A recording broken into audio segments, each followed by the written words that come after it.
¿Qué tal? Muy buenas tardes, amigas y amigos de Piensa Prensa. La tarde de hoy nos acompaña Dauno Totoro Taulis, quien ya ha venido otras veces a presentarnos otros libros. Él es comunicador social, periodista se podría decir, ha escrito muchas cosas, muchos textos que tienen que ver con el periodismo de investigación, novelas, cuentos, crónicas, entre muchas otras cosas. Hace poquito estuvo presentándonos otro libro, pero hoy viene a presentarnos otro libro por la editorial Seibo. Un dato importante, él es fundador también de la editorial Seibo. Y el libro que viene a presentarnos hoy es Camelot. Muchas gracias por estar aquí con nosotros, Dauno. Ya eres parte de la casa. Sí, muchas gracias. Siempre un placer estar aquí en Piensa Prensa. Igual para nosotros. Bueno, cuéntanos ahora, ¿qué libro vienes a presentarnos hoy? Bueno, hoy traigo un libro que se llama Camelot. ¿Ya? ¿No? Es una investigación periodística en profundidad disfrazada de novela. Ya, ¿no? qué interesante ese concepto. Sí, es un género poco utilizado acá en Chile, pero que es muy práctico y es muy atractivo para el lector. Se trata efectivamente de una investigación periodística en profundidad, de largo desarrollo, pero en el cual a través de la mirada del periodista que está haciendo la investigación vamos narrando la historia. ¿no? Es decir, es una novela que sigue al periodista en su investigación, vamos avanzando en la investigación, al mismo tiempo que vamos viendo qué le va sucediendo a este periodista y cómo se va comportando el mundo en torno a él mientras avanza en la investigación. Ese es un poco como el género, digamos. ¿no? Ya.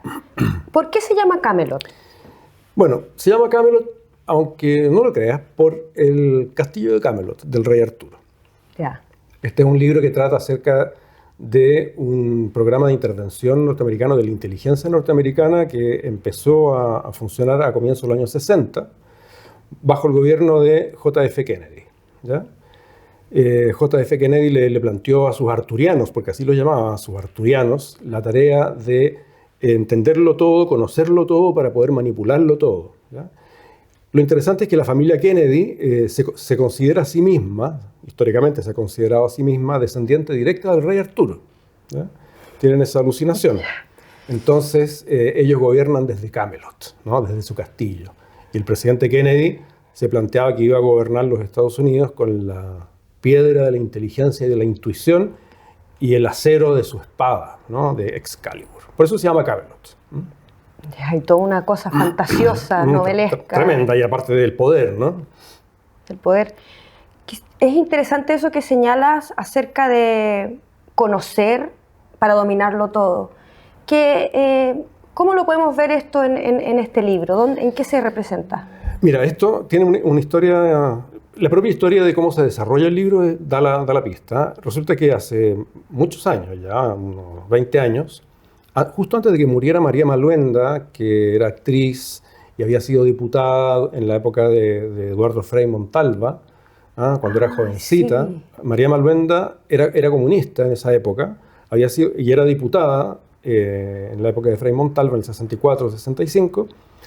Y en esa época se hizo una denuncia pública a través de los medios de prensa chilenos de la existencia del desarrollo de un plan de intromisión de la inteligencia norteamericana en Chile, que se llamaba Plan Camelot, ¿ya? Ordenado por el Departamento de Inteligencia de las Fuerzas Armadas de los Estados Unidos. ¿ya? Y la Secretaría, y toda la Secretaría norteamericana. El Pentágono, todo ese... Él era el Pentágono en particular. ¿ya? Bueno, María Maluenda, entonces, cuando hubo esta denuncia se conformó una comisión investigadora de la Cámara de Diputados. ¿ya? Ella fue parte de la comisión investigadora. Esta comisión investigadora llegó a la conclusión de que efectivamente había un programa de espionaje de Estados Unidos en Chile. Fue una comisión que trabajó durante muchos meses, con muchos entrevistados, con muchas interrogaciones, etcétera, etcétera. Se llegó a la conclusión de que esto era cierto. El gobierno de Chile, el gobierno de Eduardo Frei, reclamó ante el Departamento de Estado y el gobierno norteamericano. El gobierno norteamericano pidió las disculpas del caso y dijo que nunca más se iba a producir un hecho como este. Cosa que no fue así, digamos. Lo interesante de todo esto es que en la penúltima sesión de esta comisión investigadora fue a puerta cerrada y fue secreta y nunca se conoció el acta. ¿ya? Y en esta reunión participó el embajador de los Estados Unidos y los presidentes de los partidos políticos chilenos. Y a la sesión siguiente se cierra esto, se archiva, se guarda la carpeta, se pide las disculpas y se dan las disculpas y se acabó. ¿ya? Luego viene el golpe, todo esto se olvidó y María Maluenda se olvidó también del caso. En los años 80 le llegó un tremendo sobre lleno de papeles y se dio cuenta de que eran las actas. A María Maluenda. A María Maluenda, las actas. Y las guardó. Ella pensaba que esto tenía que ser investigado, pero pasaron muchos años, se olvidó, se enfermó, sentía que se moría y me llamó. Y me pasó esta tremenda mochila y me dijo, mira, aquí están todos estos documentos, esto tiene que ser investigado, estudiado, publicado y dado a conocer. Me pasa esta cantidad de... Eran cerca de 2000 páginas amarillentas, resquebrajadas, medio borradas, archivos, pero viejísimos, llenos de anotaciones a mano, además una cuestión incomprensible que yo me sentí súper recargado con esta tarea, me lo llevo a la casa, trato de entenderlo, no lo entendí, lo guardé en una caja, lo metí en el closet y chao. ¿Ve? Con el paso del tiempo, de los años, me empiezo a interesar en el tema de los algoritmos, de cómo nos controlan a través de los distintos aparatos electrónicos, los contextos de la burbuja, el cómo es que todos creemos que todo el mundo piensa como nosotros y es porque nos movemos en un mundo de burbuja, la inteligencia artificial. Empecé a investigar un poco sobre todo esto y de repente, la caja. La caja negra. La caja que tengo en el closet. La abrí y dediqué mucho tiempo a ordenar los papeles, a leerlos, a leer las deposiciones de los entrevistados, de los interrogados, y me di cuenta que ahí estaba el origen de todo esto. Y el plan Camelot, precisamente, era el encargo que JF Kennedy le había hecho a sus hombres fuertes para diseñar un programa que fuera capaz de entender los procesos sociales de cada país, de cada lugar del mundo, para saber cómo intervenir como Estados Unidos, para garantizar su hegemonía. ¿Ya? ¿Y cómo lo implementaron? A través de las ciencias blandas que se llamaban en ese momento. Las ciencias sociales, ¿no? Antropólogos, sociólogos, ¿no? ¿Y qué hacían? Todo esto se hacía al comienzo con unos mamotretos de encuestas. Entonces llegaron a Chile, todo esto se camufló, además el Pentágono lo camufló a través de las universidades norteamericanas, de las facultades de ciencias sociales, de la Universidad de Washington, etc., ¿no? Y llegaron acá a juntarse con las universidades chilenas, a pasarles estas encuestas para que fueran los estudiantes universitarios, los profesionales de la sociología y de las ciencias blandas chilenos, quienes aplicaran estas encuestas, luego las entregaran de regreso a las universidades norteamericanas, quienes procesaban la información y se la entregaban en bandeja de plata al Pentágono, ¿no? Ese era el procedimiento, ¿no? Y esto se empezó a llevar a cabo. Los sociólogos, los antropólogos, los cientistas sociales chilenos, o se hicieron los lesos, o no entendieron lo que estaban haciendo. Y los sociólogos y los antropólogos chilenos del día de hoy, o se hacen los lesos, o no saben para quién están trabajando cuando reciben fondos de las fundaciones norteamericanas y alemanas, supuestamente socialdemócratas o progresistas. Es el mismo procedimiento. Acá hay algo que, para cerrar esta idea, ¿no? Algo que es súper interesante, y es que en esta pregunta de Kennedy estaba implícito un elemento. El elemento es cómo hacerlo en tiempo real. Porque resulta que cuando tú haces una investigación sociológica o antropológica, tardas 4 años en hacerla, ¿no? Entonces, la foto que tú tienes cuando terminas y sacas tus conclusiones es una foto del pasado, es una foto de hace 4 años. Y eso no le sirve a un país como Estados Unidos para garantizar su hegemonía. Él quería que fuera en tiempo real. La encuesta no permitía el tiempo real, permitía una aproximación. Hoy sí se puede en tiempo real, porque ya no hay que encuestar a nadie, sino que nosotros estamos entregando voluntariamente, en tiempo real, minuto a minuto, segundo a segundo, toda la información que la inteligencia artificial requiere para procesar los datos y entender cómo funcionan nuestras sociedades. ¿Ya? Entonces, de eso trata este libro, de cómo avanzamos desde ese punto cero hasta el día de hoy, desde la encuesta en papel, así unos mamotretos, hasta la entrega inmediata, circunstancial, pero inmediata, de todos los datos que nos competen. Eso más o menos. Me sentí qué abrumador toda esta información, es realmente impresionante, pensando también que en las universidades chilenas de esos años, de los años 60, existía las escuelas de antropología y de sociología, existía este paradigma de entender a la sociedad y de relacionarlo con el Estado, con las políticas públicas. Claro. Ahora, no hay problema si tú quieres entender desde la experiencia académica a tu país para que tu gobierno haga políticas públicas en beneficio de tu pueblo. Claro, el problema es cuando tú haces un estudio social sin saber quién lo diseñó, con qué fines lo diseñó, tú actúas solamente como herramienta en beneficio de programas y de proyectos de un gobierno extranjero y que ni siquiera es el gobierno, ¿no? Sino que es la industria militar norteamericana. ¿Ah? Son las grandes corporaciones norteamericanas. Bueno, justamente la antropología como ciencia social nace, se le dice, hija del colonialismo, porque justamente nace en el siglo XIX Claro. con esos principios, con esos fines. Cuéntame una cosa, tú hablas de que eran muchos archivos. ¿Cómo metodológicamente pudiste trabajar sobre todos esos archivos que son muy diversos, me imagino, de distintos tiempos? ¿Cómo lo hiciste para clasificar todos esos datos? Mira, fíjate que eso es tremendamente interesante, porque precisamente por eso decidí que esto fuera una novela. Porque perfectamente bien podría haber sido un libro de investigación periodística del mismo grosor, un libro grueso, en el que yo resumiera todos los puntos y siguiera, digamos, toda la lógica de una investigación periodística. Lo podría haber hecho así, ¿no? Pero lo interesante es cómo desarrollas esta investigación, ¿no? Porque resulta que para poder hacerlo yo tuve que recurrir al viejo truco de la pizarra, ¿no? Y las chinchetas, los hilos de colores y el corcho, porque era tan intrincada toda la información, eran tan grande la cantidad de cruces, ¿ya? Yo necesitaba visualizarlo. Entonces inventé a este periodista, Federico Hellström, que es una especie de alter ego, y lo seguí en su proceso de investigación, ¿ya? Lo cual me permite facilitarle al lector el proceso de investigación. Yo no le estoy entregando digerida toda la información, sino que también paso a paso va avanzando con la investigación el lector. Qué interesante. Dauno, vamos a seguir profundizando sobre este tema luego de una pausa. Muy bien. Y volvemos.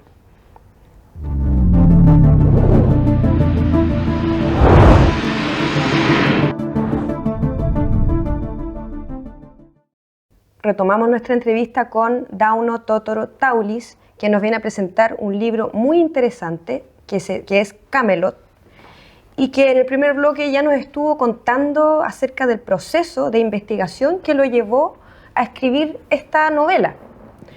Nos contabas que esto surgió a partir de unos archivos que María Maluenda tuvo por ahí por los años 60 y que ella guardó, y que luego tú retomaste y a partir de eso creaste esta novela. Sí.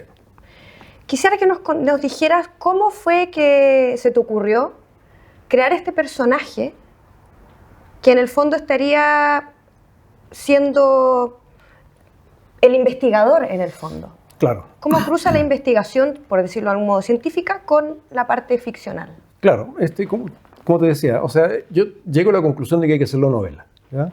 El tema es muy denso. Imagínate que toda esta cantidad de archivos son archivos de sesiones, son las intervenciones en las sesiones de una comisión investigadora en la Cámara de Diputados en la década de los 60. Una lata.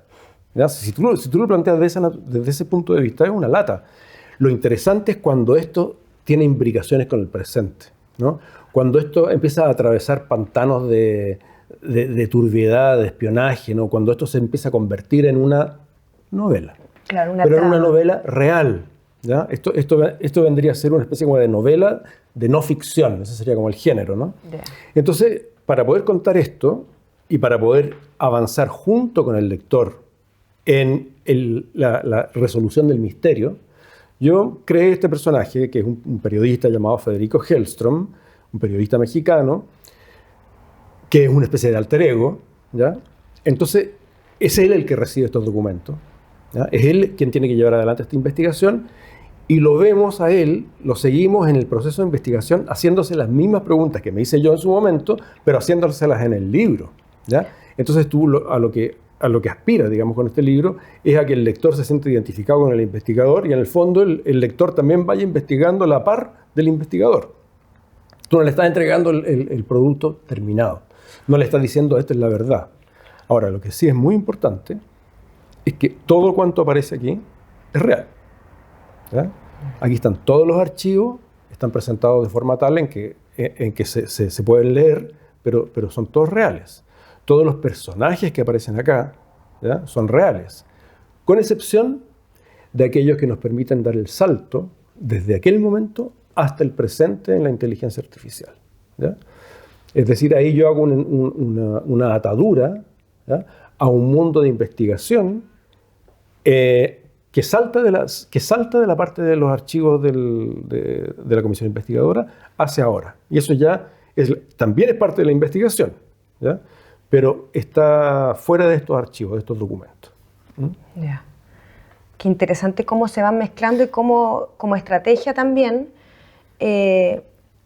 transmitir un tema que es verdad, que es histórico, y cómo a través de la novela y de la ficción también uno lo va entendiendo, que es lo que pasa cuando uno ve series, por ejemplo, series históricas. Muchas veces las personas se involucran mucho más porque se sienten que están dentro de la ficción. Exactamente. Ahora, eso es interesante porque fíjate que acá entra a jugar un concepto que es el del conspiracionismo, ¿no? Yeah. O sea, oye, pero te estáis volviendo loco, es como Pinky Cerebro, ¿qué hacemos hoy? Cerebro, bueno, lo de todos los días, hasta salir a conquistar el mundo, ¿no? Entonces que hay una gran conspiración. Pero cuando tú investigas este tipo de temas, te das cuenta de que las conspiraciones, las falsas conspiraciones, también son creadas con ciertos intereses. Es como para esconder una perla en un frasco. ¿Dónde puedes esconder una perla? En un frasco de bolita. ¿Ya? Entonces tú agarras un elemento real que está a punto de ser descubierto, está empezando a correr de boca en boca, hay alguien que está empezando a denunciar algo, lo metes dentro de una conspiración ridícula y lo escondes. ¿Ya? Esa es una forma muy habitual de los organismos de inteligencia de esconder grandes temas. ¿Ya? Generar una teoría conspirativa estúpida, meterle adentro un elemento de realidad que tú no quieres que se sepa y nunca se va a saber, porque está metido ahí. El que hable de eso es loco. ¿Ya? Pero ya, por ejemplo, ya sabemos que no es locura. Hasta hace poco era teoría de la conspiración cuando uno decía, mira, fíjate en este experimento, vamos en el auto, tú y yo vamos en el auto. No estamos con el teléfono encendido, o sea, no estamos hablando por teléfono ni nada. Y yo te empiezo a decir, tengo un hambre de locos. Me comería una pizza. Lo digo 5 veces y en el Waze te empiezan a aparecer en el camino todas las pizzerías. Y tú lo dijiste sin estar hablando por teléfono. ¿Ya? O, haz la prueba, y esto lo puede hacer cualquiera. Agarren cualquier palabra. Por ejemplo, en el libro aparece la palabra Rubicón. ¿Ya? Mete Rubicón en Google, en el buscador de Google, Rubicón, y te va a aparecer seguramente, en primer lugar, el modelo de un Jeep, marca Jeep, ¿ya? El Rubicón, que es un modelo súper ahí. En segundo y tercer lugar te van a aparecer el río, porque en Italia hay un río que se llama Rubicón y así, ¿no? Esos van a ser los 3 primeros enlaces que te va a entregar Google, ¿ya? Pero si tú después de Rubicón metes CIA, buscas CIA, DIA, Pentágono, Departamento de Estado, y empiezas a meter Mossad, ¿ya? MI6, MI5, metís todos estos elementos. Durante 2-3 días, vuelve a meter Rubicon y te aparece el Servicio de Inteligencia de Israel. En primer lugar, ¿ya? La industria armamentística de Israel. El sistema, esos son los algoritmos. El sistema ordena tus preferencias de búsqueda de forma tal de que se personaliza, se hace tuyo, ¿ya? Te induce a pensar que lo que tú estás pensando es lo que está pensando todo el mundo. Se orienta hacia ti. Y esto es lo mismo con, por ejemplo, si empiezas a buscar una marca de relojes. Inmediatamente te va a empezar a aparecer en la publicidad, en todos lados, los relojes te van a inundar tu vida. ¿Ya? Esos son los algoritmos. ¿Y de dónde parte todo esto? Parte de esto, parte de cambios, parte de la gran pregunta que hace JFK a sus arturianos. Ese es el origen. Claro, a todos nos pasa. O sea, cualquier persona... uno se siente dentro de una burbuja, como tú bien lo decías, claro. Como la película de Truman Show también, ¿dónde estoy? ¿Quién me está mirando? Sí, pues. Todo eso.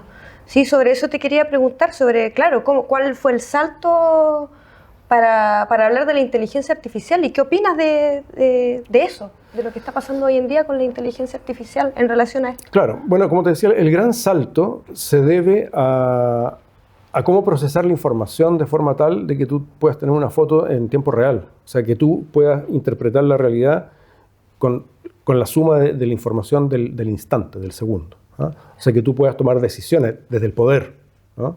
O desde el poder económico, ¿no? O desde una marca que compra el servicio, ¿no? ¿Cómo puedes interpretar tú la foto del instante? ¿Ya? Incluso, ¿cómo puedes tú proyectar el futuro inmediato, el cercanito, ¿no? ¿Qué es lo que esta persona va a querer? ¿O cómo puedo yo inducirla a querer tal producto? ¿No? Eso es el instante, ¿no? Entonces, en el pasado, nosotros podíamos tener la foto antigua. La foto realmente más cercana eran cuando los estudios sociológicos, antropológicos eran rápidos, ¿no? Pero tenían un margen de error gigantesco. Las encuestas tienen un margen de error gigantesco, ya lo sabemos. Yo no entiendo por qué se siguen aplicando encuestas si existen todos estos mecanismos. O sea, es absurdo, ¿no? ¿Cuál es el problema de todo esto? Para nosotros, ¿no? ¿Cuál es el problema? Que en el momento en que tú manejas todos los algoritmos y todos los procedimientos para entender el presente en tiempo real y puedes manipular la voluntad de cualquier sujeto, tú puedes agarrar al sujeto, desplazarlo por todos los ámbitos de sus intereses o de los tuyos y hacer que cambie de opinión con algunos elementos. Tú puedes desplazar la voluntad política de una persona, ¿ya?, afectándolo a través de noticias falsas, a través de lo que piensan sus cercanos, a través de todo lo que empieza a aparecer en la prensa, que no necesariamente sea falso, sino que tú empiezas a agrupar los temas de manera tal que tú puedas alterar, ya sea individual o colectivamente, las predisposiciones políticas, sociales, morales, éticas, los gustos de consumo, etc. Ese es el problema. Ya no es tanto que un Estado-nación quiera ser hegemónico sobre el resto del mundo, ya no es la superpotencia hegemónica sobre el resto del mundo, el águila ahí dominando, ¿no? Sino que ahora es un concepto mucho más complejo, mucho más incomprensible, más oculto. El problema se va a dar, o se está dando, no lo sé, yo me imagino que ya se está dando, se va a dar cuando este poder de análisis, de recopilación de información, que se llama la cacería, la búsqueda, la pesca de información, el análisis, el cruce y el análisis de información y la toma de decisiones respecto de qué hago yo con esta información, escape de las manos humanas. Cuando ya sea, digamos, un generador de algoritmos autosuficiente, ¿no? Cuando haya una conciencia propia. ¿Ya? Yo creo que ese es uno de los grandes riesgos de la inteligencia artificial, ¿no?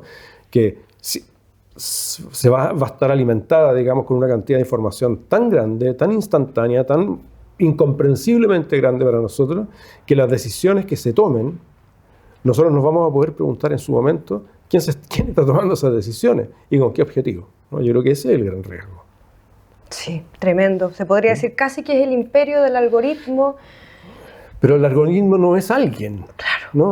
O sea, la inteligencia artificial no es alguien. Es un océano que nos está atravesando. Claro. Bueno, Dauno, datos concretos sobre este libro. ¿Dónde lo podemos encontrar y cuándo se lanza? Ya, este libro está ya en toda la librería, se puede conseguir en cualquier librería. También a través de la página web de Seibo, seiboediciones.cl. Y se va a lanzar, aquí tengo el dato, el jueves 3 de julio, Perfecto. a las 7 de la tarde, en un lugar que se llama El Living 301, que queda en Villavicencio 301, Barrio Las Tarrias, justo detrás del GAM. ¿Ya? Y lo va a presentar la periodista Alejandra Matus y la socióloga María Emilia Tillú. Ellas van a ser las dos presentadoras. Qué buena mezcla, justamente de lo que estamos hablando, claro. Ciencias sociales, periodismo. Exactamente. Bueno, Dauno, muchas gracias por venir. Muy interesante tu libro. De seguro muchas personas más se van a interesar. Y también qué interesante la estrategia que tienes de novelar cuestiones que van mucho más allá y que tienen que ver con cosas sociológicas, antropológicas y políticas y sociales de hoy en día. Sí. Y de cómo se están manipulando la opinión pública a partir de nosotros mismos. Nosotros mismos estaríamos entregando esa información. Bueno, reiteramos el agradecimiento. Sabes que puedes venir cuando quieras a presentar tus libros, son muy interesantes. Bueno, muchas gracias a Piensa Prensa. Sí, como decía al principio, siempre es como estar en casa. Muchas gracias. No, gracias a ti. Bueno, ya sabe, amigas y amigos, vea nuestras entrevistas, comparta esta entrevista, difúndala, suscríbase para que pueda participar de los sorteos semanales que hacemos y apoye la prensa independiente, porque es muy necesario, sobre todo en estos tiempos, por lo mismo que decía Dauno. Gracias, hasta pronto.